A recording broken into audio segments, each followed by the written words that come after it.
And as an example of an artificial immersion environment, I would like to share a bit about my own experience in learning Mandarin. In another video, I plan to talk about specific online resources that I would recommend for creating your own artificial immersion environment. But for now, here's my experience as a person who is not ESL, but MSL, Mandarin as a second language. Actually, technically speaking, Mandarin is my fourth language. And although I took a few beginner Mandarin classes back in college, it was not until I was in my mid to late 20s that I seriously started studying Mandarin. And it was just over a year ago that I really intensified my Mandarin studies and I created this artificial immersion environment for myself. And so here's what I did. First thing is I started using a social media app called Clubhouse. And it is an app that is for audio conversations, and you can speak using audio. It's an audio app that you can speak with people all over the world. And I started meeting and making new Mandarin speaking internet friends through this app. I listen and chat with them almost every day and I practice. And fun fact, even though this app is an American app, I have actually never been on any English speaking Clubhouse room. I've only joined Mandarin speaking and sometimes occasionally Cantonese speaking rooms. Another thing I did was I began to engage and talk with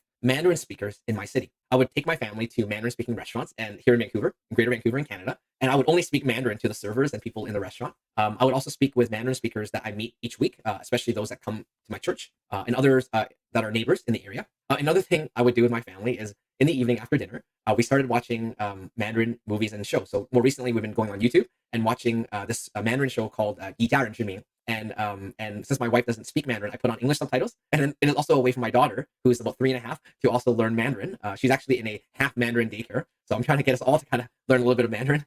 Another thing I would do is I would listen to Mandarin music throughout the day. And I would even sing some Chinese songs with guitar. You can see the guitar here on the left on Clubhouse on the same app I mentioned earlier. I find actually listening to music, and if singing is your thing, singing is a great way to learn a language. And finally, I began to read Mandarin books that I was interested in from more academic, technical, I guess a little bit more knowledge-based Mandarin books like 王小波的《沉默的大多数》或者费孝通的《乡土中国》, or more casual books like 三毛的《撒哈拉岁月》, or more recently 金庸的《神雕侠侣》.